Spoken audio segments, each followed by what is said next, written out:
years old. I go to St. Vincent's and I'm from Canberra. I met Katie about 3 years ago. She was only 3 through an Australian swimming clinic, and when I met her she was so shy and could only really do backstroke kick about 25 metres. I have cystic fibrosis.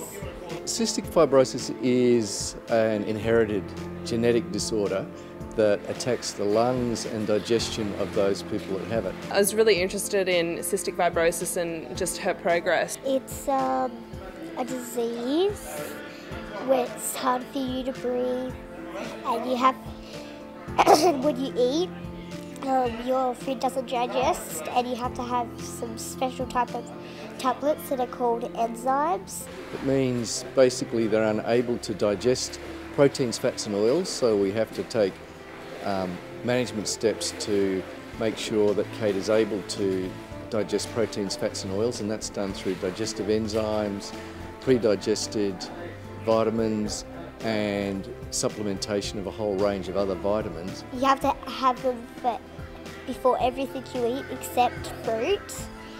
The second aspect of it, and that's the most dangerous one, is it affects the lungs, and the lungs are unable to break down any mucus in them.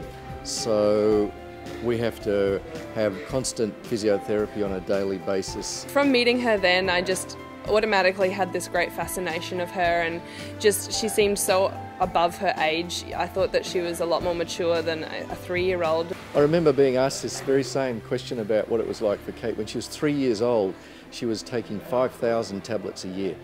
At the age of 6, where she is now, she takes 7,000 medications a year, has already had 4 weeks in hospital, is about to be hospitalised again to have major nose surgery, has had numerous infections. In 6 years of her life she would have been taking antibiotics for 5 of those 6 years. So there's a huge program of looking after Kate, but Kate willingly accepts it. She sees that as part of her life. It's okay having cystic fibrosis. Sometimes it's tiring. I have to go to hospital a lot. I have to go in again to get my nose fixed. We have oxygen breathing, and infections of the lungs are frequent for them and have to be managed rigorously and immediately. For someone so young to have such a challenge thrown in their life, and really I've just seen how positive she is, and she really just carries through and does her best. When we first found out Kate had cystic fibrosis, it was like a huge shock. We had no idea that there was there didn't seem to be any history of cystic fibrosis in either Ellen's family, my wife's family, or my own family, and both parents have to be carriers in order for the cystic fibrosis gene to manifest itself in a child.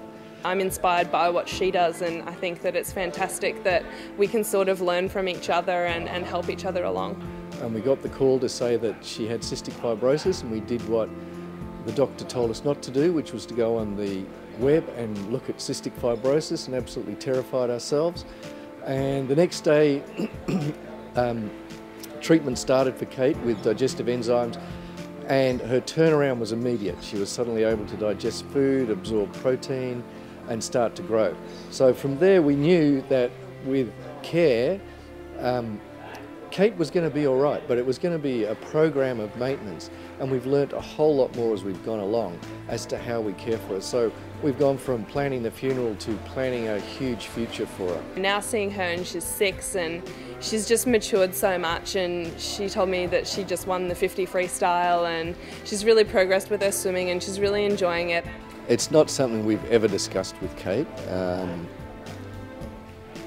and for me I live in probably glorious denial in the hope that the miracle will happen and the miracle cure will happen, but life expectancy is anything up to 31 to 35 years after a double lung transplant, so we just hope that she's the miracle. You try and sort of get yourself to get up, and if someone has done something to you and you can't breathe, well, if you're at school, you just gotta tell the teacher, but if You're at home, you've got to tell your parents. For her, this is life. She expects this, she expects the breathing difficulties, she expects hospitalisation, but she just wants to live it. It's not a discouragement for her. For me, what I want to do is see her continue to dream and encourage her to achieve those dreams. I just really draw on her for inspiration, and she's so courageous, and that's something that, you know, I really am aspired to be like.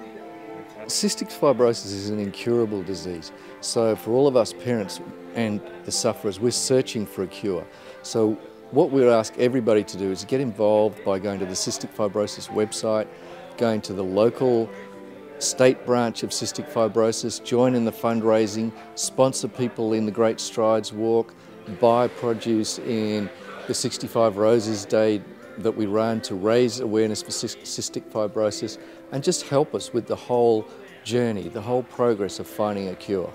Go online and check out and see what Katie's story is, and see what she's gone through, and just really be drawn to that and be inspired by what she has done. Hi, my name's Laurie Daly. My daughter Kate has cystic fibrosis. Hi, I'm Stephanie Rice, and this is my friend Kate Daly, and we're here to raise awareness for Cystic Fibrosis Australia. Check out the website. Together we can seize the day.